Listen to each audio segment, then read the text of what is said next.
Hello, welcome to another episode of Intentionality, a podcast where we talk about leading life with purpose and also work. And today we have Vishwaraj Mohan, who is a yogi, marathoner, entrepreneur, wanderer, don't know what to call. So here is Vishwa. Welcome, Vishwa. Hi, thank you, Yogi. So much excited to be here. Thank you for being on the podcast. So I really do not know what to call you. So please introduce yourself. I think Vishwa is easier. But if I have to give you some introduction about myself, I've lived all over the country. Growing up, dad was an HCL, so I've lived across. So that way, I can adapt anywhere very quickly. I think that's one skill set thanks to shifting so much that I've learned growing up. So hence, I'm a very natural sales guy. So you can put me in any scenario. I'll quickly adapt and probably sell something that even I've never bought before. That's how I've sort of grown and learned things about myself. My passion is running around. I think that's how I think Right. we are friends now and we're here together. So if you wanna call me today, I think you can call me a runner today. 5 years back, I would have probably told you entrepreneur. But yeah, things keep changing. So today runner is okay. Runner. So runner Vishwa. So I know that you were an engineer and then you went on to explore entrepreneurship for almost a decade. How did that start? So my engineering, to be very honest, was only because that's the only thing from the kind of family I came from. That's the only option one had. So my option was between either doing engineering or doctor. You had choice. But obviously I wasn't very good at biology, so there was no choice. I was better with maths and physics. So engineering just happened because that kind of a South Indian Tamil family, and that's the only direction that one knows what can do at growing up stage. Never did anything engineering, to be very honest. Even during my engineering, I spent most of my time with music and cinema, and that space always interested me. So I believed that I could be some sort of a conduit between creative people and business people. And I somewhere truly believe I'm still that person. I think I can understand both their languages, that I can sit with a CFO and understand his struggle. Probably I can also sit with a creative person and understand their struggle. So I never did anything engineering. So engineering got done. I got into like a web agency. Internet was because of being an HCL dad, I had computers since '93. Right. So so internet. I'm a big old Napster baby. Yeah. I've had a time where I used to like Metallica, then Metallica went against Napster, and I started not liking Metallica because they were anyway. So internet was always a passion, and that's how I ended up taking a job in a web agency, did some jobs for a few years. I was in Bombay in my last job, funnily enough, in a sports company called Sports Interactive in 2008. Again, very passionate about music, and at that time, whatever research I had done about how do you let independent music survive, and that's what really interests me. Music venue was one route that came in front of me, that hey, that's an opportunity to be in it. And I was in Bombay, half my salary was going into this place called Blue Frog. It doesn't exist anymore. It was a big music venue in Bombay. And I just wanted to make an affordable, less pretentious Blue Frog. And that's how Counterculture was born. So 2009 I came back to Bangalore. Both parents are entrepreneurs, so they're very encouraging. One thing led to the other. I gave my folks his house to the bank. Took a loan of 1 crore at the age of 26, and that's how my entrepreneurial journey started with Counterculture. And that lasted till pandemic. Pandemic was tough for us. Right. Physical businesses, just didn't work. So I decided it was a stage of my life that hey, I've spent close to 10-12 years doing a certain kind of business, which is in the culture space. I even now truly enjoy music. Like we discussed, I was at Echoes of the Earth last weekend. But I decided to pivot from there because I think it was a stage in my life where I'd spent 10 years, created an industry, created something for the industry. I was at ground zero at that point because the pandemic was hard on us. I was like, what do we do next? The other passion of mine is fitness and wellness, so I started another startup.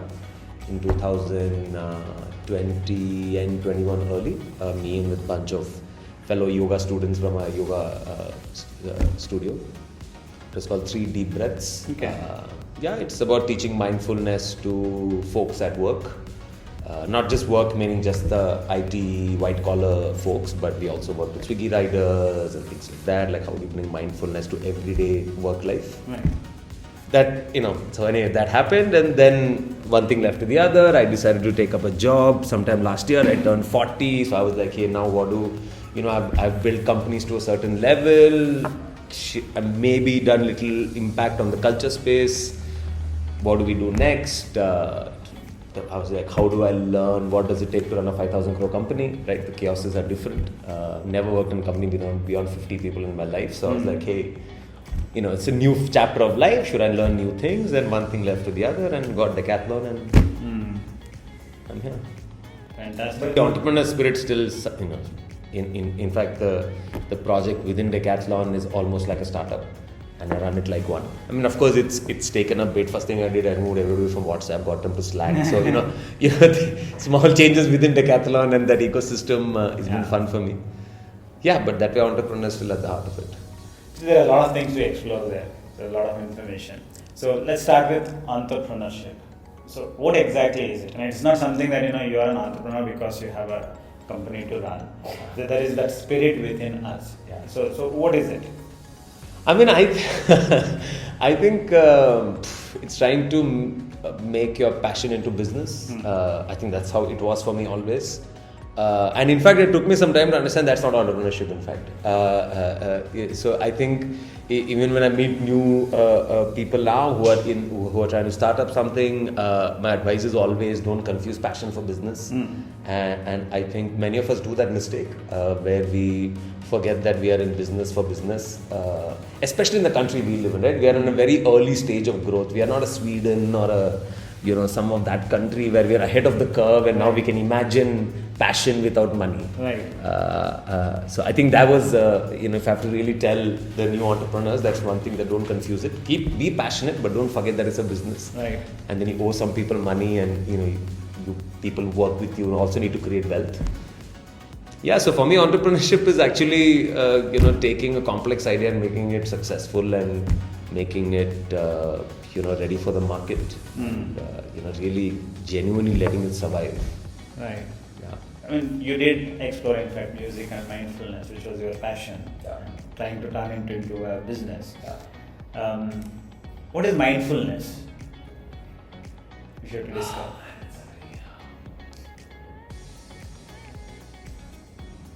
See, okay, let me tell you my way of how, but with the personal journey, I'll try to explain what mindfulness meant to me, right? So, I'm a high energy character.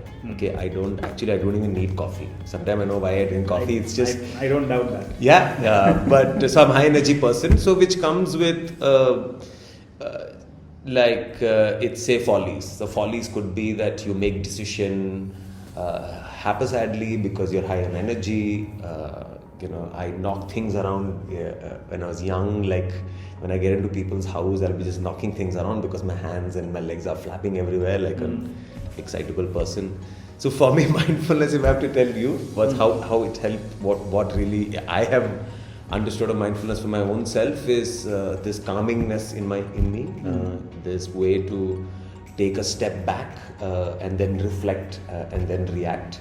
It almost feels like you step out of your body. I might sound very esoteric here, guys, but it almost feels like you're stepping out of your body and then you're able to visualize the scenario outside of it rather than being within it. I think that's if I tell you is mindfulness for me. But obviously, if you ask what the outside world understands of mindfulness, it's all around yoga, meditation, focus in the brain, all of that.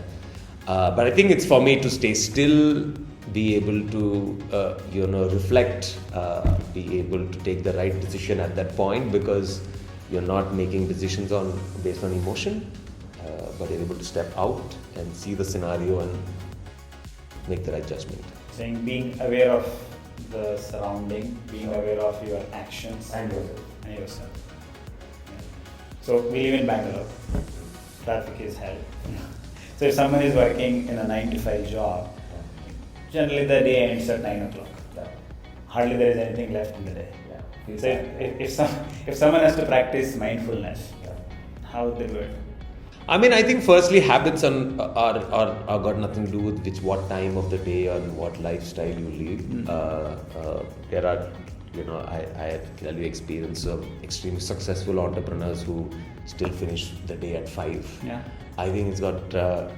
Anyway, I think I think sometimes it's a little bit of an Indian thing that we spend more hours. We think we are actually working harder. Yeah. I'm waiting for that society where we get to 4 hours working week. Where in fact our politicians come and say, I took a holiday. That's the future I'm holding, and not having us to work hard. How do they practice mindfulness? I think mindfulness has to be practiced in smaller ways. So the startup that we founded in 2021, 3D Breaths, was about making small habit hacks. Right? You could be someone who's traveling all the time. You could be someone who works in different time zones. Your working time is all over the shop because of traffic, but I think mindfulness needs to be practiced with those small hacks. So for example, we used to teach people when we were thinking through the project that when an email is loading, rotate your neck. Okay. Right? Put a small reminder to drink water every hour. Before every start of meeting, get up and walk up and down your room. So I think mindfulness is not like some magic wand that one shot you can, start meditating, life is going to change at all. Not. In fact, personally, for me, in my early days of meditation, I used to come out irritated. So, in fact, it started having opposite effect to me. I don't know what I was doing wrong. I don't know. So, anyway, first, there's no one formula. But I think finding those small hacks of saying just maybe avoiding that one extra coffee or in the night when Netflix is about to tell you 5 seconds for the next episode, switch off the damn TV. Yeah. Right? It's about making those small changes, and I think that's really the stacking up of mindfulness eventually sees result. So instead of life drift in front of you, take control of it and then take some actions to...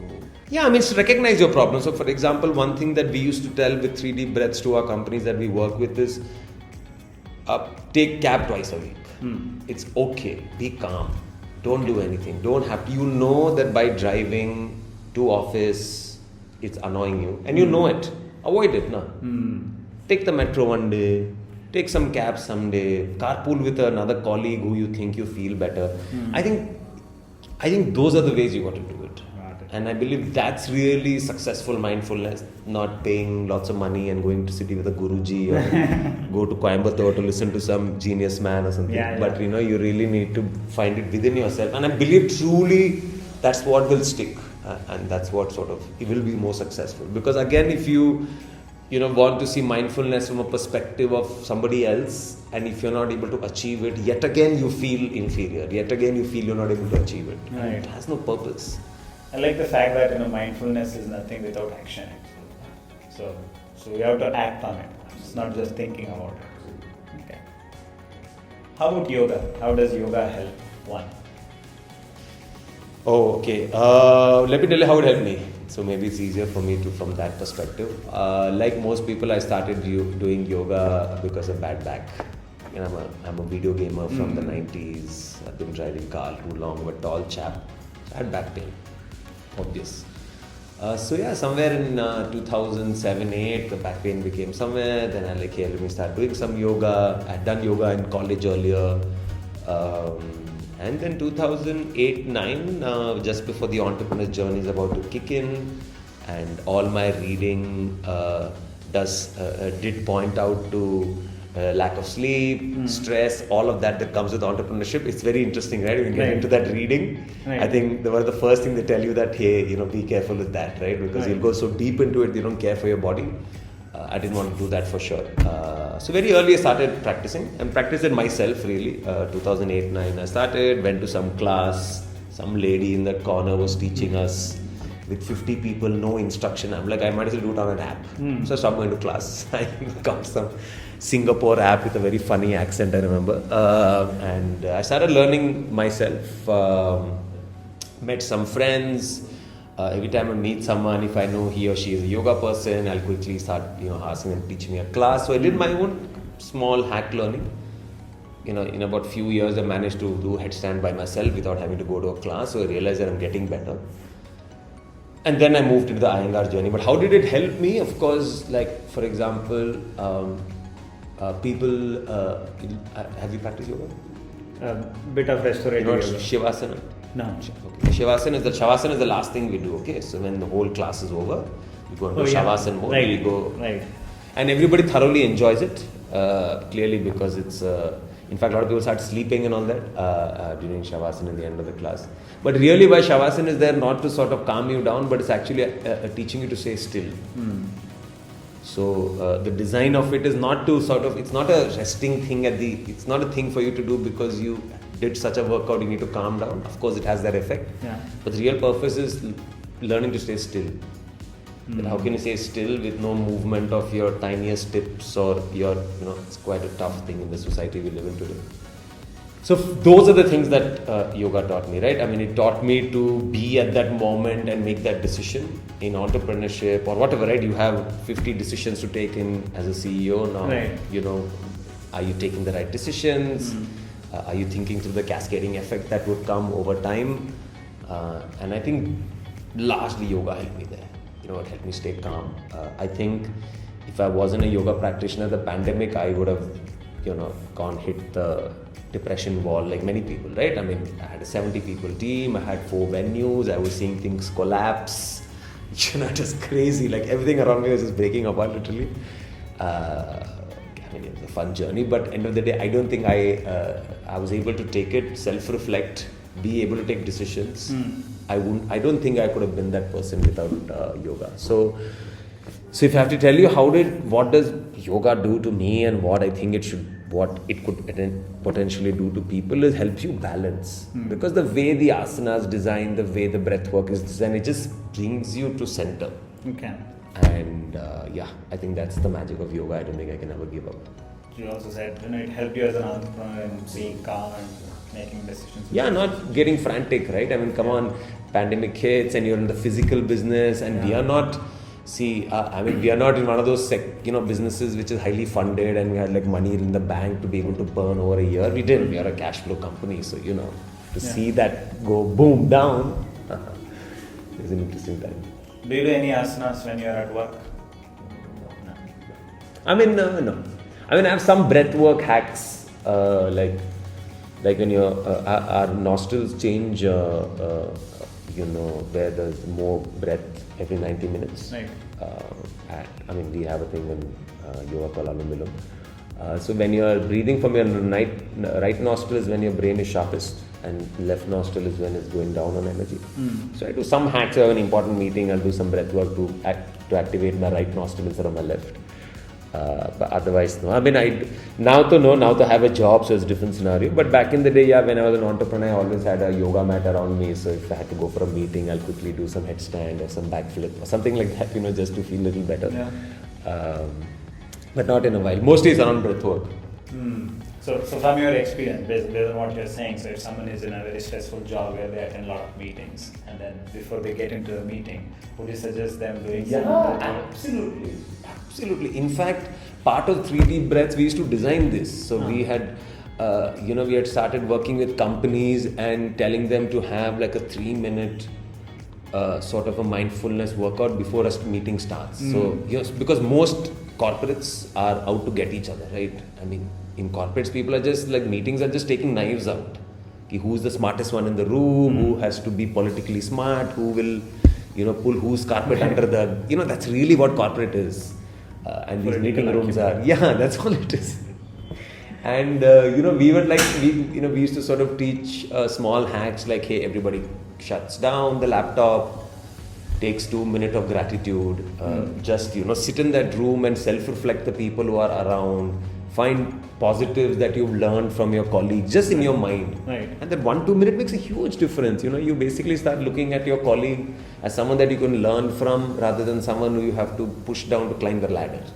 Build better relationships, things like that. So I definitely think yoga is not just, if I don't, not just boiling down to yoga, but just the idea of being mindful with each other will go a long way. Yeah.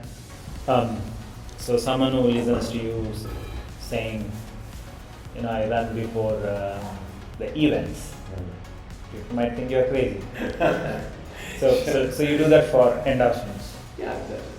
Mind is clearer, and I think running makes you self-confident, almost cocky, little bit. I think there's a bit of cockiness that comes if you're a runner, and it works for me. So because I'm a sales guy, I have to win the negotiation in a room. So it helps. So I run. It gives me the kick. I'm a bit cocky. I sit in the meeting room and act cocky. Works. Give me an instance where running has really helped you at workplace. I mean, I can't think of, do I have any particular incident that pops in my mind per se? No. But for example, if I have to give you today at office, people look at me differently because I'm able to punish myself before coming to work. You know what I'm saying? Yeah. Like, you know what coach says, no, marathon training is like hurting yourself while getting bored. Yeah. Right. Bored and then getting hurt. Yeah, exactly.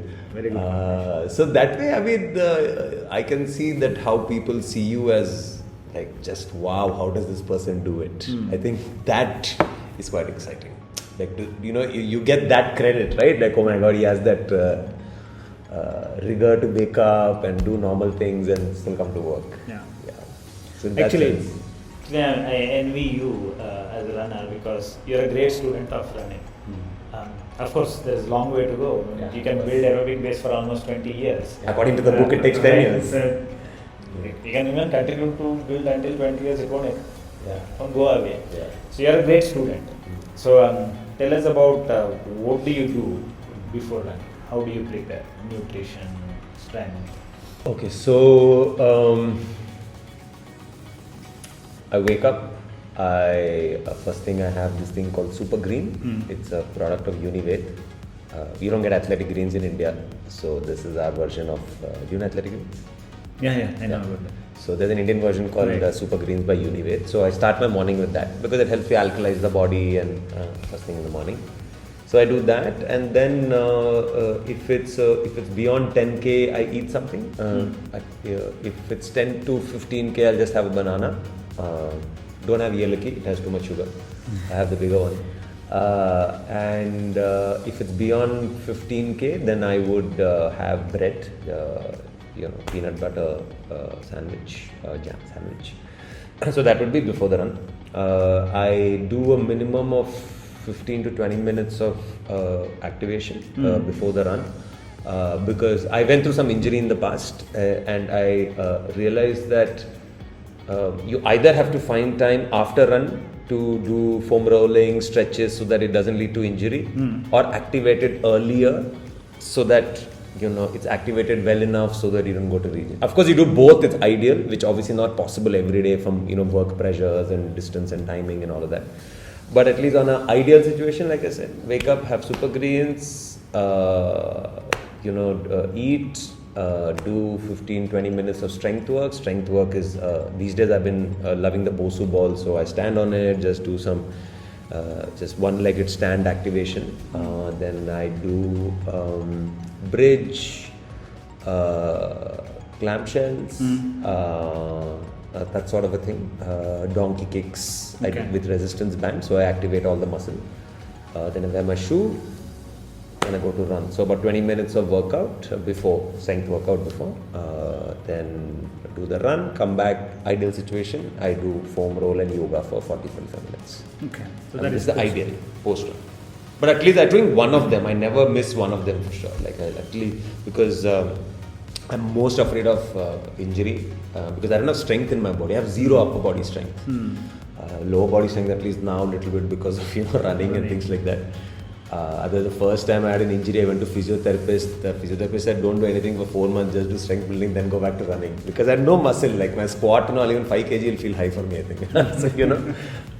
So because of that, I've been very, very disciplined with not wanting to get injured. Because really, I told coach also, if I get one big injury, I'll stop running. I can't do it anymore. Yeah. It's too painful, to go through that process. So yeah, that's my before and after run. Yeah.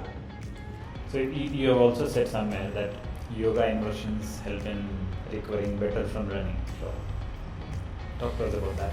So I mean, this is honestly my theory. I have not found anything per se to validate this, at least from a reading point of view. But see, for me, yoga has helped. And like the reason, I mean, I did my first half and I did it in 1 hour 45 minutes in Bangalore, and I realized something is working in me, right? And then when I got to the depth of it, instead of trying to be cocky so as to why my body is responding, I realized there are 3 factors that yoga taught me, or rather strengthened my system to be a better runner. One is, of course, my breath. So I am nose breathing till I am sub 445. Only sub 445 it will move to mouth, because by then it's too much for my body. My heart rate has always been decent and is still now decent. Plus I've been training the whole MAF, which is the maximum aerobic function training module, training thinking process, basically, or age minus 180. So that's also helped. And the third thing, very interestingly, that through yoga I have understood and helped is my fascia, our first skin layer. I mean, if you've not gone to the depth of it, and I would advise people to read and learn. In fact, as much as we think that the thumb and the brain is why humans are humans, I think fascia is a huge part of that humanness as to why we are so different from the rest of the mammals on earth. Fascia. So, I mean, these things already helped me with yoga. So, over time, I've been saying what more to try to do to get better. Okay, so whenever I've tried inversion before, inversion basically in yoga means when your brain is under the heart from a gravity point of view. So even a downward dog is an inversion technically. So whenever I've done say a headstand before a run, my heart rate goes crazy. Goes high? Yeah. Like I think the blood flow has changed. I don't know what happens, and God, it's uncontrollable. Okay. So I've stopped doing it before the runs. These are just my experiments. But I do after run, and after run basically so I do very restorative sort of inversions, not using my own body because it's already tired by then. It just helps the blood flow down. Of course, it hurts a lot. The interesting thing is that when you do the inversion after run, your legs are dying of pain. Because firstly it's in pain, and then now they're withdrawing all the blood out of it. Right. It kind of starts to pain more. But I don't know. I mean, interestingly, it helps me. Like it helps me recover better. My slide, those 3 hours post run, you have some points in your legs that has some stress, right? At least it reduces that. Okay. So that way it's been helping me. But otherwise, I do inversions for my heart reason and things like just reverse blood flow. Do you do that after every run? No. I mean, so after every run, no. Inversions are not set in my pattern like that, but whenever I practice, I at least try doing 2 long-term sessions of yoga, and I do inversion for sure. You also talked about eating order. Fiber first, protein next, carbs later. So what's the theory behind it? It's really a theory that firstly coach told me. Coach told me that eating like that, it helps. Then I looked up and read a lot about it, because that's on the last 2 years I've just become nerd about this, right? So whatever, every audiobook or podcast or book I find around this subject. In fact, I've just started reading about, it's a very famous book called Why We Sleep, and I've just started that now, just to understand that whole, because sleep is another big part of our game, right? So nutrition thing, of course, coach said it first, and if one thing about me is I like efficiency. I mean, it's a little bit of maybe I loosely use the word most of the time, to be very honest. But how do I stay sharp and efficient in my brain, right? That's what. I'm anyway vegetarian, so and I'm not a fan of food. So when the time comes where there'll be one box with every nutrition I just have to drink and get done, I'll be the first subscriber. Okay, whichever startup, please, if you're doing it, contact me. I'd love to be your tech guinea pig. But I don't like food. I eat food only for functionality reason. So it is easy for me to make any changes with my food patterns. I must tell you, when I speak to friends who want to change, but they're foodie, it's impossible, right? They're like, hey, I have to give up carb, is it? And all. I said, yeah, I mean, if you have to. So what I've been doing, at least for my lunch, this order of eating, is that I start with a salad or a poriyal. As a Tamilian, I'll just make beetroot poriyal as a salad. Doesn't matter, right? I mean, it's some fiber I have to take. Right.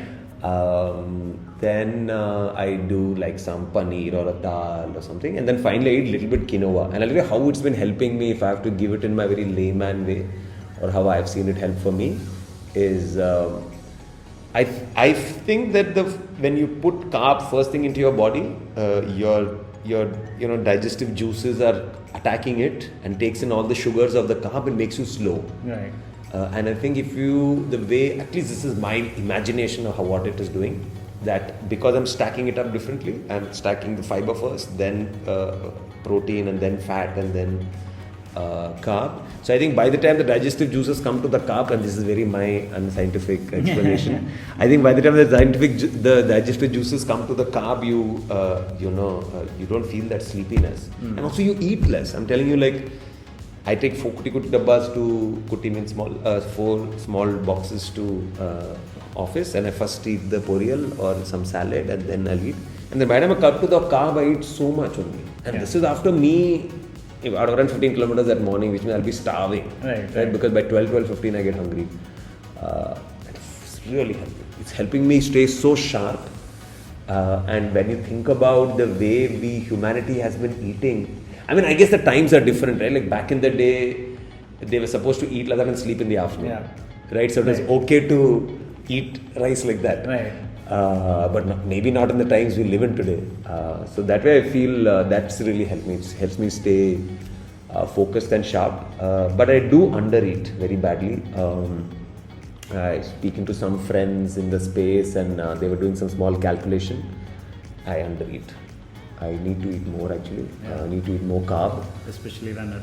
Yeah, especially runners, carb loading, like, so night I force myself to eat extra. But mornings is just muesli and fruit, so there's no carb. Then lunch also I'm eating only so much carb. So that's a bit of a problem which I need to relook at. People are warning me that if my calorie deficit continues like that, it'll not help me eventually. It'll affect internal body, organs and things like that. Right. Because it's eating out of reserves, no? Yeah, absolutely. Yeah, so it's not a good thing. On carbs, especially. So I don't know, I have to do something about it because, idli is my favorite food. I've stopped eating idlis, man. Can you believe it this whole year? Because I realized that by avoiding idli, I'm feeling fresher. You know that you eat idli in the morning, the 10:30, 11, you get that little bit of sleep, right? Yeah. That's completely disappeared in my life. Yeah. Carbs can make you lethargic. Yeah.